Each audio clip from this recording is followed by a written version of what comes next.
الحمد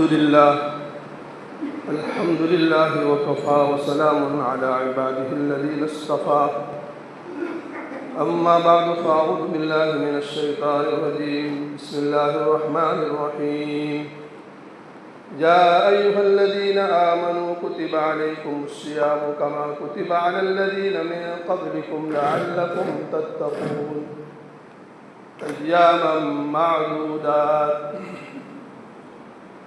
عن أبي هريرة رضي الله تعالى عنه قال قال رسول الله صلى الله عليه وسلم من صام رمضان إيمانا واحتسابا غفر له ما تقدم من ذنبه ومن قام رمضان إيمانا واحتسابا غفر له ما تقدم من ذنبه ومن قام ليلة القدر إيمانا واحتسابا غفر له ما تقدم من ذنبه أو كما قال عليه الصلاة والسلام. صدق الله مولانا العظيم وصدق رسوله النبي الكريم ونحن على ذلك من الشاهدين والشاكرين والحمد لله رب العالمين. قابل احترام دینی و ایمانی بھائیوں،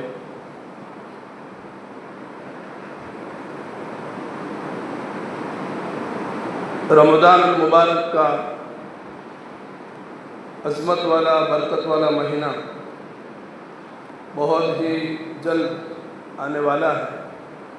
شعبان کی آخری تاریخ چل رہی ہے. حضرت سلمان فارسی رضی اللہ تعالیٰ عنہ راوی وہ فرماتے ہیں کہ شعبان کی آخری تاریخ میں جناب محمد رسول اللہ صلی اللہ علیہ وسلم نے ہمارے سامنے خطبہ دیا جس میں اللہ کے نبی صلی اللہ علیہ وسلم نے رمضان کی اہمیت اور عظمت کو بیان کیا. بہت لمبی حدیث ہے. قد اظلکم شہر عظیم شہر مبارک شہر فیہ لیلۃ خیر من الف شہر، کہ تمہارے اوپر ایک عظمت والا برکت والا ایسا مہینہ جس میں ایک رات ہوگی جو ہزار مہینوں سے بہتر ہوگی، وہ تمہارے اوپر سایہ فگن ہونے والا ہے. اللہ پاک نے اس کے روزوں کو فرض فرمایا، اس کے رات کے قیام یعنی تراویح نوافل وغیرہ کو ثواب کی چیز بنایا. جو شخص رمضان میں غیر فرض کوئی عبادت کرے، جو عبادت فرض نہ ہو، نوافل اور سنن کی قبیل سے ہو، وہ کرے تو اس کو فرض کے برابر ثواب ملے گا، اور جو ایک فرض ادا کرے اس کو 70 یعنی 73 فرض کے برابر ثواب ملے گا. یہ صبر کا مہینہ ہے، صبر کا بدلہ جنت ہے. یہ غمخواری اور ہمدردی کا مہینہ ہے. جو شخص اس مہینے میں کسی روزے دار کا روزہ افطار کرائے تو اس کو اتنا ہی ثواب ملے گا جتنا کہ روزے دار کو ملتا ہے. صحابہ نے پوچھ لیا اللہ کے نبی صلی اللہ علیہ وسلم، ہم میں کا ہر شخص تو اس بات کی طاقت نہیں رکھتا ہے کہ کسی روزے دار کو روزہ افطار کرائے. اللہ کے نبی صلی اللہ علیہ وسلم نے فرمایا کہ پیٹ بھر کر کھلانا کوئی ضروری نہیں ہے. اگر کوئی لسی کے ذریعے سے یا پانی کے گھوٹ کے ذریعے سے کسی کا روزہ افطار کرا دے اس کو بھی اتنا ہی ثواب ملے گا.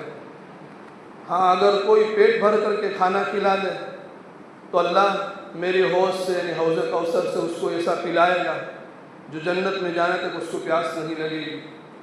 اور پھر آگے اللہ کے نبی صلی اللہ علیہ وسلم نے فرمایا کہ اس مہینے میں لوگ اپنے ماتحتوں کو اور اسی طریقے سے نوکر چاکر خادموں کا بوجھ ہلکا کر دے، اللہ پاک اس کی مغفرت فرما دیتے ہیں اور جہنم سے آزاد فرما دیتے ہیں. یہ لمبی حدیث حضرت سلمان فارسی رضی اللہ تعالیٰ عنہ راوی فرماتے ہیں کہ شعبان کی آخری تاریخ میں اللہ کے نبی صلی اللہ علیہ وسلم نے ہمارے سامنے یہ واعظ فرمایا۔ آپ صلی اللہ علیہ وسلم کی سنت کو زندہ کرتے ہوئے میں نے بھی اس حدیث کا ترجمہ آپ کو سنا دیا۔ اس کا ایک ایک جملہ اتنا وزنی اور اتنا بھاری ہے کہ اگر اس کی وضاحت کی جائے، اس کی تشریح کی جائے، اس کو کھولا جائے اور مفصل اس کے اوپر بیان کیا جائے تو ایک ایک جملے کے اوپر بیانات ہو سکتے ہیں۔ لیکن چونکہ برکتاً سنت کی غرض سے میں نے اس کو پڑھ کر کے آپ کے سامنے سنا دیا، ضروری باتیں، موٹی موٹی باتیں آپ حضرات کے سامنے میں عرض کروں گا۔ رمضان المبارک کا مہینہ سال میں ایک مرتبہ آتا ہے، اور اس مہینے میں دو عبادتیں ایسی ہیں جو عام دنوں میں وہ عبادتیں نہیں ہیں۔ ایک تو روزہ کا فرض ہونا اور دوسرا رات کے قیام یعنی تراویح۔ یہ دو عبادتیں ایسی ہیں کہ عام دنوں میں وہ نہیں ہیں، مکمل پورے مہینے کے روزے اور اسی طریقے سے تراویح، یہ دو عبادتیں مخصوص اس مہینے میں ہیں۔ اس لیے اس حدیث میں اللہ کے نبی صلی اللہ علیہ وسلم نے فرمایا کہ اللہ پاک نے روزوں کو فرض کیا اور رات کے قیام یعنی تراویح کو سنت کی چیز بنایا۔ میں نے آپ حضرات کے سامنے جو حدیث پڑھی، حضرت ابو ہریرہ رضی اللہ تعالیٰ عنہ راوی فرماتے ہیں اللہ کے نبی صلی اللہ علیہ وسلم نے فرمایا کہ جو شخص رمضان میں روزہ رکھے ایمان اور احتساب کی صفت کے ساتھ، اللہ پاک اس کے پچھلے تمام گناہوں کو معاف فرما دیتے ہیں۔ اور جو شخص رمضان کے اندر قیام کرے یعنی تراویح پڑھے، نفلیں پڑھے، تو اللہ پاک ایمان اور احتساب کی صفت کے ساتھ تو اللہ پاک پچھلے تمام گناہوں کو معاف فرما دیتے ہیں۔ اور اسی طریقے سے تیسرا جملہ فرمایا کہ جو شخص لیلۃ القدر کے اندر قیام کرے ایمان اور احتساب کے ساتھ، اللہ پاک پچھلے تمام گناہوں کو معاف فرما دیتے ہیں۔ روزہ یہ ارکان اسلام میں سے ایک اہم ترین رکن ہے۔ اسلام کی بنیاد 5 چیزوں کے اوپر رکھی گئی۔ بنی الاسلام علی 5: شہادت اللہ الہ الا اللہ وان محمد عبدہ ورسولہ۔ پہلی چیز توحید اور رسالت۔ اس کے اوپر میں بہت ہی مفصل بیان کر چکا ہوں کہ ہمارے ایمان کی بنیاد توحید اور رسالت، اللہ کے ایک ہونے کی گواہی دینا اور حضرت محمد صلی اللہ علیہ وسلم کو اللہ کا بندہ اور اس کا رسول ماننا۔ اس کے ذریعے سے انسان ایمان کے اندر داخل ہوتا ہے، اسلام میں اور ایمان میں ہمارا داخلہ ہوتا ہے۔ یہ تو بنیادی چیز ہے، اس کے بغیر تو کوئی مسلمان اور مومن ہو ہی نہیں سکتا۔ باقی 4 ارکان جو ہے، نماز، زکوٰۃ، روزہ اور حج، یہ ارکان وہ ہیں جو ایمان کو قوت دینے والے ہیں، اور اس کے بغیر مسلمان ناقص اور ادھورا رہتا ہے۔ پہلی 2 چیزیں جو ہے توحید اور رسالت، اس کے بغیر تو کوئی مسلمان ہو ہی نہیں سکتا ہے۔ اور باقی 4 ارکان 4 جو ہے، نماز اور اسی طریقے سے زکوٰۃ اور روزہ اور حج، اگر یہ چیزیں نہیں ہیں تو مسلمان کامل مسلمان نہیں ہے، مسلمان ادھورا اور ناقص مسلمان ہے۔ اب دیکھو توحید اور رسالت، حدیث کے اندر ایک خیمے کے ساتھ، ایک جھوپڑے کے ساتھ اس کو تشبیہ دی گئی، اور خیمہ اور جھوپڑا بھی ایسا کہ جس کا قیام 5 ستونوں کے اوپر۔ آپ لوگوں نے حج کے زمانے میں مینا اور عرفات کے میدان میں تمبو دیکھے ہوں گے، خیمے دیکھے ہوں گے، سفید رنگ کے جو ہوتے ہیں۔ اس کی شکل یہ ہوتی ہے کہ اس کی بنیاد میں درمیان میں ایک لکڑی ہوتی ہے اور اس کے اوپر خیمے کو گاڑا جاتا ہے، اور پھر چاروں کونوں کے اوپر 4 لکڑیاں ہوتی ہیں۔ اگر وہ درمیانی لکڑی کو نکال دیا جائے تو وہ تمبو اور خیمہ گر جائے گا، باقی ہی نہیں رہے گا۔ ہاں البتہ 4 کونوں پر جو 4 لکڑیاں ہیں، 4 ستون ہیں، اس میں کسی ایک کو نکال دیا جائے تو جس طرف کا نکال دیا جائے گا اس طرف ناقص اور گری ہوئی رہے گی۔ حدیث کے اندر بڑی باریک مثال دے کر کے سمجھائے کہ توحید اور رسالت اللہ کو ایک ماننا اور حضرت محمد صلی اللہ علیہ وسلم کو اللہ کا بندہ اور رسول ماننا، وہ تو ایسا ہے جیسا کہ تمبو کی درمیانی لکڑی، کہ اس کے بغیر تو خیمہ ہو ہی نہیں سکتا، اس کے بغیر تو کوئی مسلمان ہو ہی نہیں سکتا۔ باقی 4 ارکان جو ہے، نماز، زکوٰۃ، روزہ، حج، یہ 4 ارکان ایسے ہیں جیسے 4 کونوں پر 4 کھمبے ہوتے ہیں، ستون ہوتے ہیں، اس میں سے ایک بھی نہیں ہوگا تو ناقص، گری ہوئی اور ادھوری رہے گی۔ اب دیکھو الحمدللہ ہم سب مومن ہیں، مسلمان ہیں، اللہ پاک نے ہم کو ایمان کی دولت سے نوازا، اور روزہ فرض ہونے کے شرائط میں سے سب سے پہلی چیز جو ہے وہ ہے کہ مسلمان ہونا۔ الحمدللہ ہم سب مسلمان ہیں۔ کافر کے اوپر روزہ فرض نہیں، اس لیے کہ وہ مکلف ہی نہیں ہے، اسلام کے کسی احکام کا مکلف ہی نہیں ہے، اس لیے کہ اس نے کلمہ ہی نہیں پڑھا ہے۔ تو سب سے پہلی شرط روزہ کے فرض ہونے کی مسلمان ہونا، اور دوسری شرط عاقل ہونا، عقل مند ہونا، ہوشیار ہونا۔ الحمدللہ ہم سب عقل مند ہیں، ہوشیار ہیں، سمجھدار ہیں۔ پاگل کے اوپر، بیوقوف کے اوپر روزہ فرض نہیں، جس کی عقل ٹھکانے نہ ہو وہ شریعت کا مکلف نہیں ہے۔ اور تیسری شرط بالغ ہونا، مسلمان جوان ہو جاوے، چاہے وہ مرد ہو یا عورت ہو، یہ 3 چیزیں جس میں پائی جاوے، ایمان کا ہونا، عقل کا ہونا اور بالغ ہونا، چاہے مرد ہو کہ عورت ہو، اس کے اوپر رمضان المبارک کے روزے فرض ہیں۔ روزے کی فرضیت قرآن سے ثابت ہے، روزے کی فرضیت احادیث سے ثابت ہے، روزے کی فرضیت اجماع امت سے ثابت ہے۔ یہ روزہ ایسا فرض ہے، ایسا اہم رکن ہے کہ کوئی بھی اس کا انکار نہیں کر سکتا۔ اگر کوئی خدا نخواستہ اس کا انکار کرے زبان کے ذریعے سے تو پھر وہ دائرہ اسلام سے خارج ہو جاتا ہے۔ کسی رکن کا انکار کر دے، نماز کا انکار کر دے، زکوٰۃ کا انکار کر دے، روزے کا انکار کر دے، حج کا انکار کر دے، تو وہ دائرہ اسلام سے خارج ہو جاتا ہے۔ میں بڑے بڑے احکام اور بڑی بڑی باتیں آپ کو بتلاتا ہوں، اس کو سمجھنا اور اس کے اوپر عمل کرنا نہایت ہی ضروری ہے۔ ہم مسلمان ہیں، مسلمان کو یہ علم ہونا چاہیے کہ دین اسلام کے اندر یہ ارکان 4 جو ہے، نماز، زکوٰۃ، روزہ اور حج، اس کی کیا اہمیت ہے اور اس کے کیا احکام ہیں۔ آج لوگ سمجھتے ہیں کہ روزہ یعنی روزہ رکھیں گے تو چلے گا، نہیں رکھیں گے تو نہیں چلے، اس طریقے سے نہیں۔ روزہ ہر مسلمان عاقل بالغ مرد اور عورت کے اوپر فرض عین ہے، اس کا کوئی انکار نہیں کر سکتا ہے۔ اگر کوئی انکار کرے تو دائرہ اسلام سے وہ خارج ہو جاتا ہے۔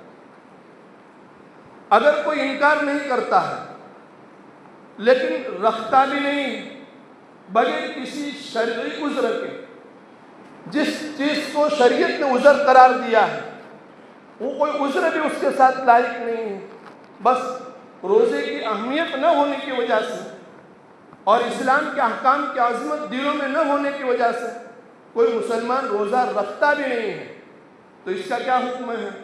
وہ شریعت کی نگاہ کے اندر گناہ کبیرہ کا مرتکب ہے، اس کو اسلام کے اندر فاسق کہا جاتا ہے۔ جو کھلم کھلا گناہ کرنے والا ہو، جو بغیر کسی شرعی عذر کے فرائض کو چھوڑنے والا ہو، وہ اگرچہ کافر نہیں ہوتا ہے لیکن اسلام کی نظر میں وہ بڑا گنہگار اور فاسق ہوتا ہے۔ تو ایک تو انکار کرنا تو یہ تو ہوتا نہیں، لیکن انکار بھی نہیں کرتا ہے لیکن عملی طور پر اس بات کا اظہار کرتا ہے، نعوذ باللہ ثم نعوذ باللہ، اللہ کے اس حکم کی میرے دل کے اندر عظمت نہیں ہے، اس لیے رکھتا بھی نہیں ہے، تو وہ گناہ کبیرہ کا مرتکب ہے۔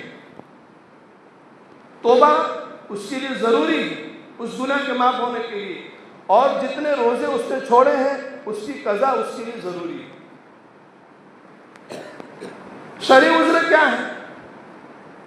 کوئی آدمی ایسا بیمار ہو کہ روزہ رکھنے کی وجہ سے اس کی بیماری بڑھ جانے کا خوف اور اندیشہ کہ اگر میں روزہ رکھوں گا، اور کسی اچھے حکیم اور طبیب نے اس کو کہہ دیا ہے کہ تیرے لیے روزہ رکھنا یہ نقصان کا باعث بن سکتا ہے، ایسی حالت میں ایسے مریض کو رخصت ہے کہ وہ روزہ نہ رکھے، بعد میں اس کی قضا تو اس کے اوپر واجب ہے۔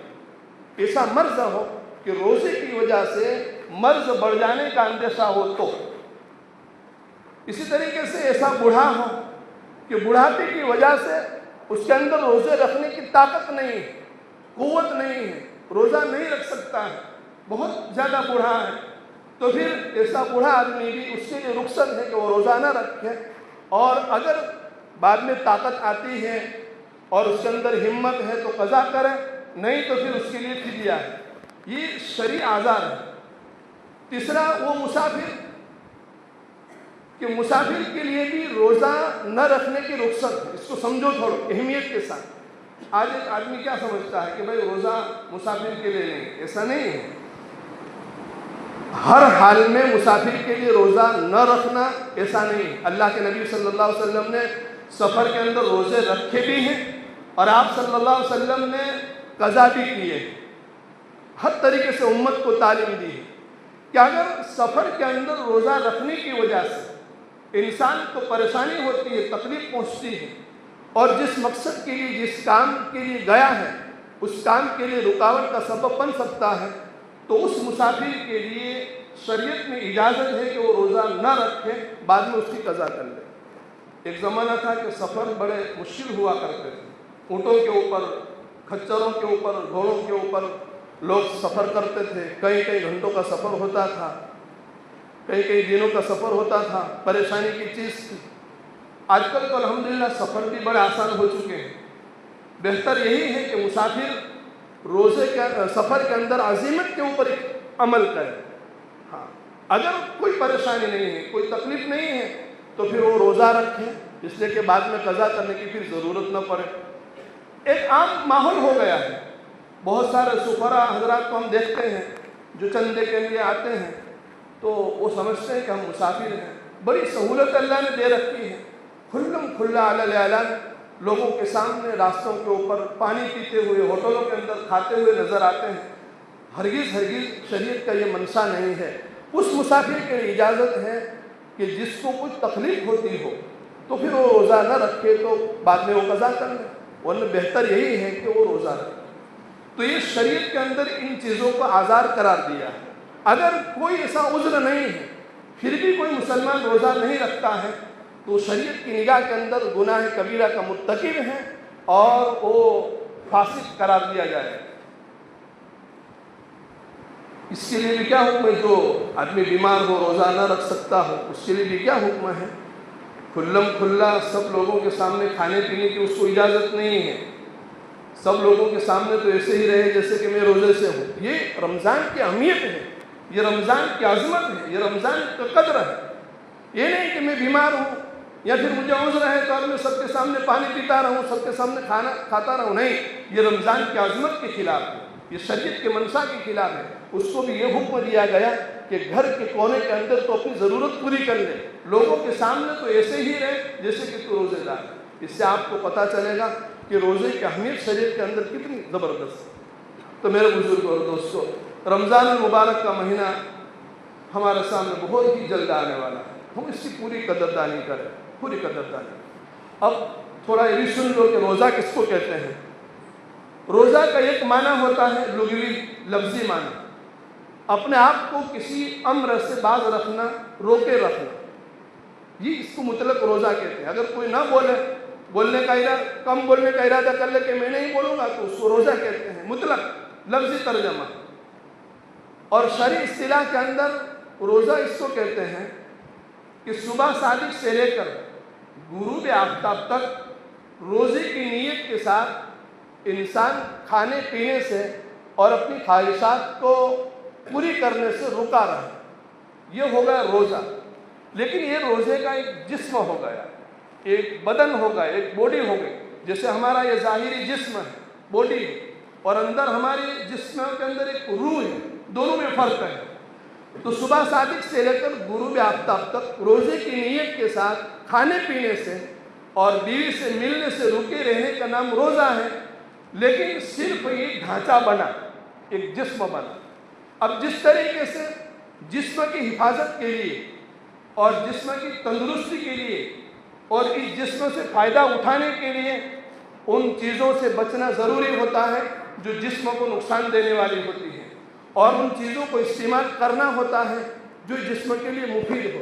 اسی طریقے سے اب اس روزے سے فائدہ اٹھانے کے لیے اور شریعت میں جو اجر و ثواب بیان کیا ہے اس اجر و ثواب کا مستحق بننے کے لیے ان چیزوں سے رکنا ضروری ہوگا جس کو شریعت نے منع کیا ہے، اور ان چیزوں کو کرنا ہوگا جس کا شریعت نے حکم دیا ہے۔ اب کن چیزوں کو منع کیا ہے اور کن چیزوں سے روزہ فاسد ہو جاتا ہے، خراب ہو جاتا ہے؟ اب دیکھو، کھانا پینا، بیوی سے ملنا ایک حلال کام تھا، ایک انسان کے لیے جائز چیز تھی، اس کو چھوڑنے کا حکم دیا۔ تو وہ تمام چیزیں جو پہلے سے انسان کے لیے منع ہے اور حرام ہے، غیبت ہے، چغلی ہے، غلط بکواس ہے، جھوٹ بولنا ہے، اور ایسے کام کرنا جس سے دین اور دنیا کو کوئی بھی فائدہ نہیں ہے، تو اس سے تو بطریقہ اولا انسان کو بچنا ضروری ہوتا کیا ہے؟ ہم بھوکے رہتے ہیں، روزہ رکھتے ہیں، صبح صادق سے لے کر غروب آفتاب تک کھانے پینے سے، خواہشات کو پوری کرنے سے بچے رہتے ہیں، لیکن جو چیزیں روزے کو نقصان دینے والی ہوتی ہیں، جو چیزیں روزے کو بگاڑنے والی ہوتی ہیں، جو چیزیں روزے کا اجر و ثواب ختم کرنے والی ہوتی ہیں، ان چیزوں سے ہم پرہیز نہیں کرتے ہیں، بچتے نہیں ہیں۔ اس لیے روزے کا کما حق کا فائدہ ہمیں نظر نہیں آتا ہے۔ روزے کی غرض اور روزے کا مقصد قرآن نے کیا بیان کیا؟ یا ایھا الذین آمنوا کتب علیکم الصیام کما کتب علی الذین من قبلکم لعلکم تتقون۔ روزہ تمہارے لیے، تمہارے اوپر اس لیے فرض کیا گیا کہ تم پرہیزگار بن جاؤ، متقی بن جاؤ۔ کیا مطلب؟ کہ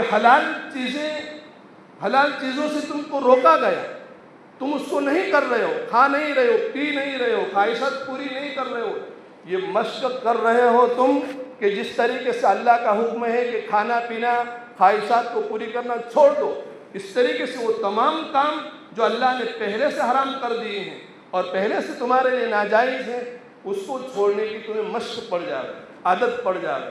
ہاں، کہ جس طریقے سے کھانے سے روک دیا گیا، اب جھوٹ بولنے سے مجھے پرہیز کرنا ہے، غیبت کرنے سے مجھے پرہیز کرنا ہے، بہتان باندھنے سے مجھے پرہیز کرنا ہے، غلط باتیں بیان کرنے سے مجھے پرہیز کرنا ہے۔ یہ ساری عملی مشق کرانے کے لیے ایک روزے کو ہمارے اوپر فرض کیا گیا۔ آج رمضان کا پورا مہینہ گزرنے کے بعد جب عید کا چاند نظر آتا ہے تو مسلمانوں کی زندگیوں میں روزے کے کوئی ثمرات اور نتائج اور اس کے برکات جو نظر نہیں آتے ہیں، اس کی ایک وجہ یہ ہے کہ روزے کا جو حق تھا وہ ہم نے پورا نہیں کیا۔ اس لیے تو حدیث میں کہا کہ بہت سارے روزے دار ایسے ہیں کہ اس کو سوائے بھوکے رہنے کے کچھ حاصل نہیں ہوتا ہے، اور بہت سارے شب بیدار ایسے ہیں کہ شب بیداری کی تکالیف اٹھانے کے سوا اس کو کچھ حاصل نہیں ہوتا۔ اسی کی طرف حدیث کے اندر اشارہ کیا گیا۔ عید کا چاند نظر آتے ہوئے مسلمان آزاد ہو جاتا ہے، پورے 30 دن بھوکا رہنے کے باوجود بھی ایک عید کا دن بھی مسلمان اسلام کی پابندی کے اندر رہ کر کے گزار نہیں سکتا۔ اس کی وجہ یہ ہے کہ حدیث میں اللہ پاک نے، اللہ کے رسول نے روزے کی جو غرض بتلائی، جو مقصد بتلایا، اس مقصد کے اوپر ہم پورے نہیں اترے ہیں۔ اس لیے بزرگ اور دوستو، کہنے کی باتیں تو بہت ہیں، مختصر یہ ہے کہ الحمدللہ رمضان المبارک کا مہینہ بہت جلد ہمارے سامنے آنے والا ہے۔ پوری قدردانی ہمیں اس کی کرنی چاہیے۔ حضرات صحابہ کیا کرتے تھے؟ شعبان المعظم کے مہینے میں سارے دنیاوی کام کاج سے بالکل فارغ ہو جاتے تھے، اور رمضان کے مہینے کے اندر اپنے سروں کے اوپر سے پورا بوجھ اتار دیتے تھے، تاکہ رمضان کے مہینے کے اندر اللہ کی عبادت کرنے میں ہمیں کوئی چیز مانے اور رکاوٹ نہ مانے۔ اور ہم کیا کرتے ہیں؟ رمضان میں کام کاج اور بڑھاتے ہیں، ایک دکان ہے تو سائڈ میں دوسری کر دیتے ہیں، ایک لاری ہے تو سائڈ میں دوسری لاری لگا دیتے ہیں، 2 دکان ہے تو تیسری دکان کر دیتے ہیں تاکہ ہمارا بیپار زیادہ ہو۔ یہ رمضان المبارک کا مہینہ دنیاوی بیپار کے لیے نہیں ہے، آخرت کے بیپار کے لیے ہے۔ اس میں ایک فرض ادا کرنے کی وجہ سے 70 فرض کا ثواب ملتا ہے، ایک نفل ادا کرنے کی وجہ سے ایک فرض کا ثواب ملتا ہے۔ حدیث میں فرمایا گیا کہ اگر کسی مسلمان نے ایک روزہ چھوڑ دیا اور پھر اس روزے کے بدلے میں پوری زندگی اگر وہ روزہ رکھتا رہے تو رمضان کے ایک روزے کے برکات اور ثمرات پوری زندگی روزہ رکھنے کے باوجود اس کو حاصل نہیں ہو سکتا۔ اس لیے بزرگوں اور دوستوں، ہم اس کی اہمیت کو سمجھیں اور اس کی عظمت کو سمجھیں۔ دیکھو، بہت سارے اللہ کے بندے چند دن پہلے ہمارے سامنے تھے، آج قبروں کے حوالے ہو گئے، اس لیے اللہ کے نبی صلی اللہ علیہ وسلم نے دعا بتلائی، اللہم سلمنا لرمضان وسلم رمضان لنا وسلمہ لنا متقبلا۔ گزشتہ سال بھی میں نے اس دعا کی تشریح کرتے ہوئے کہا تھا کہ اس دعاؤں کا اہتمام کریں، اے اللہ ہم کو سلامت رکھ رمضان کے لیے، اور رمضان کے مہینے کو ہمارے لیے سلامت رکھ، اور رمضان کے اندر ہمیں ایسے اعمال کرنے کی توفیق عطا فرما جن اعمال سے تو خوش ہوتا ہے، تیری بارگاہ کے اندر وہ اعمال قابل قبول ہو۔ یہ ماسٹر ہارون صاحب بیچارے پہلی صف کے اندر بیٹھ کر میری نظر پڑتی تھی، ان کا چہرہ مجھے نظر آتا تھا۔ حسن بھائی گاجریہ ادھر بیٹھے رہتے تھے۔ بہت سارے اللہ کے بندے قبر کے حوالے ہو گئے، موت کا کوئی ٹھکانہ نہیں، موت کا کوئی بھروسہ نہیں۔ اللہ مبارک لنا فی رجب و شعبان و بلغنا رمضان، ایسے ہی نہیں کہا گیا۔ رمضان کا بڑا عظمت والا، برکت والا مبارک مہینہ آ رہا ہے، اس کی قدر ہم جانیں، اللہ سے اعمال کی توفیق ہم مانگے، اور رمضان سے پہلے ہی ہم ایسی ترتیب بناویں کہ رمضان کے مبارک مہینے میں ہمیں دنیاوی کوئی کام کاج اللہ کی عبادت سے مانے اور رکاوٹ نہ ہو۔ مسجد ہر وقت آباد رہنی چاہیے، قرآن کی تلاوت ہو، دعاؤں کا مانگنا ہو، ذکر ہو، روزے کا اہتمام ہو۔ ہماری کوئی نماز ایسی نہ ہو جس کے اندر تکبیر اولیٰ ہو۔ بعض مرتبہ کیا ہوتا ہے، روزہ رکھ کر کے آدمی سو جاتا ہے، اب ایک فرض رکھ اور اس کے بدلے میں 5 فرضوں کو ضائع کر دیا۔ نماز تو ہر حال میں پہلے سے فرض تھی، تو روزہ تو آج فرض ہوا، تو نے روزہ رکھ کر کیا کمال کیا؟ ایک روزہ رکھ کر صبح سحری کھا کر کے سو گیا، اور رات کو افطاری کے وقت اٹھتا ہے، 5 فرائض تو نے ضائع کر دیے، تیرا روزے سے تجھے کیا حاصل ہوا؟ اس لیے بزرگ اور دوستوں اس کی فکر ہونی چاہیے کہ 5 وقت کی نمازوں کا اہتمام ہو، راتوں کو جلدی سونا ہو، اللہ سے مانگنا ہو۔ اللہ پاک ہم تمام کو کہی ہوئی باتوں کے اوپر کہنے سے اور سننے سے زیادہ عمل کرنے کی توفیق عطا فرمائے۔ وآخر دعوانا الحمدللہ رب العالمین۔